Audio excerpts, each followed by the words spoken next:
The room was silent except for the soft hum of a laptop screen. It was 2:17 a.m. The world outside slept peacefully, but inside a small apartment lit only by fairy lights and a computer screen, a girl sat frozen. Her name was Madeline. On the outside, she looked successful. Millions of views, thousands of comments, a growing audience, people calling her talented, inspirational, beautiful. But tonight, she wasn't reading those comments. She was reading the other ones. You can't sing. This is painful to listen to. Why do you even try? Stop embarrassing yourself. You'll never be famous. The words felt sharper at night. During the day, negativity could be brushed aside. But at 2 a.m., criticism felt personal. Heavy, loud. She scrolled, and scrolled, and scrolled. Some comments attacked her voice. Some mocked her appearance. Some questioned her worth as a human being. The hardest part, these weren't strangers yelling in a crowd. These were people hiding behind screens, watching her, judging her, reducing her entire existence to a sentence. Madeline closed her eyes. She had always loved music. Since she was a little girl singing into a hairbrush in her bedroom, she believed music was magic.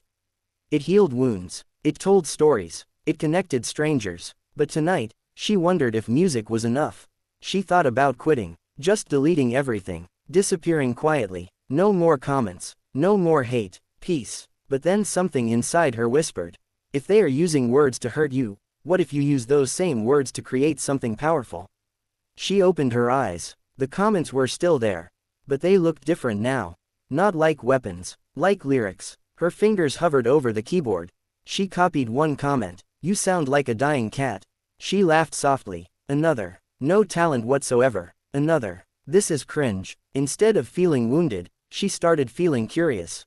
What if she turned every hateful sentence into a line of a song? Not to mock them, not to attack back, but to transform. She picked up her guitar. The first chord rang out gently in the quiet room. She sang the first line exactly as it was written. You sound like a dying cat. Her voice was calm, controlled, beautiful. The irony was powerful. She added harmony, then rhythm, then another comment. No talent whatsoever. She sang it softer this time, almost like a whisper of doubt, before answering it with strength in the chorus. As the melody grew, something incredible happened. The hate started losing its power. Each insult became just a lyric. Each cruel sentence became part of a bigger message. By sunrise, she had written an entire song. A song made completely from hate comments. But it didn't sound hateful. It sounded empowering, raw, real, brave. The next day, she set up her camera. No fancy lights, no dramatic background, just her guitar, and honesty. She pressed record. Today, she said softly, I'm singing a song made entirely from your comments. She didn't explain much more. She just started singing. The verses were the exact hateful comments, word for word. But the way she sang them changed everything. She didn't sound broken. She sounded unshaken. In the chorus, her voice soared, not with anger, but with confidence. The message was clear without being spoken. You tried to tear me down. But you accidentally built me stronger. When she finished, she didn't cry.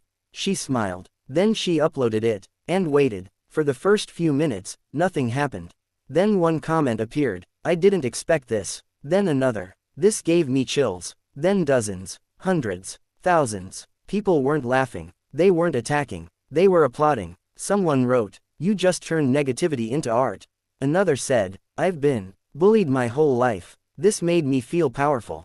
Another, this is the best response to hate I've ever seen.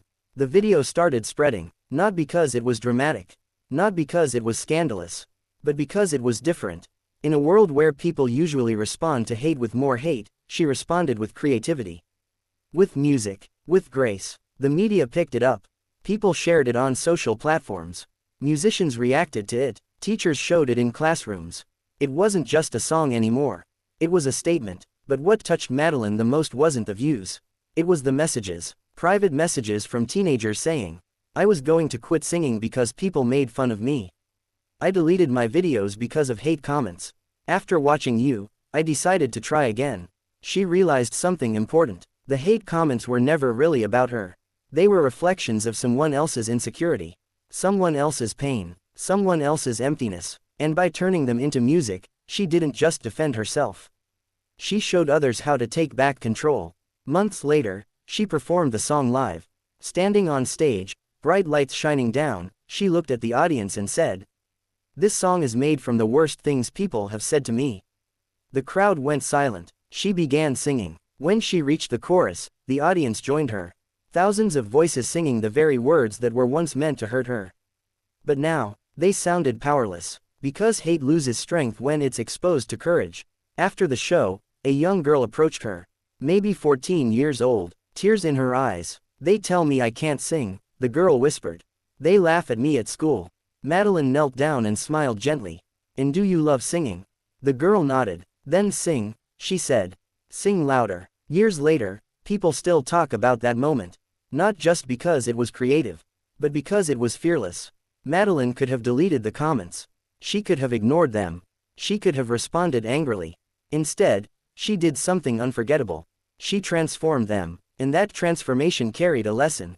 You cannot control what people say about you, but you can control what you create from it.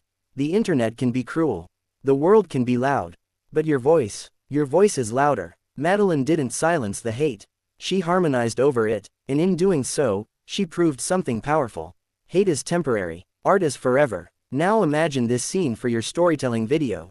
Dark room, laptop glow, scrolling comments, soft piano begins. You narrate slowly. They tried to silence her with words, but they forgot she knew how to sing. Music rises, clip of singing, audience applause, message on screen. Turn your pain into power. That is why this story went viral. Not because of drama, not because of controversy, but because it gave people hope. And hope always spreads. For your channel storytelling and singing talent, this kind of story works perfectly because it combines